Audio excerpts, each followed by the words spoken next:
বাংলার ইছামতি নদী।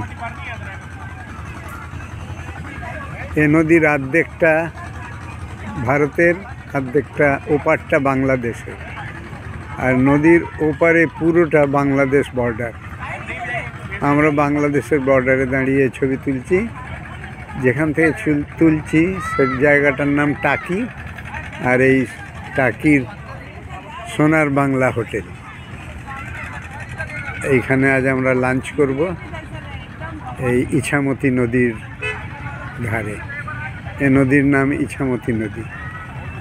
ওই ইন্ডিয়ার ফ্ল্যাগ লাগিয়ে লঞ্চ যাচ্ছে এদিক থেকে ওদিক, ওপারে বাংলাদেশ। আমার বাবার বাড়ি খুলনা, ঠিক এই নদীর ওপারে। কত বাবার মুখে গল্প শুনেছি। এদিকটা হাসনাবাদ ভারতের লাস্ট রেল স্টেশন। ওপারে বোধহয় কিছু দূরেই হয়তো কাছাকাছি খুলনা আছে।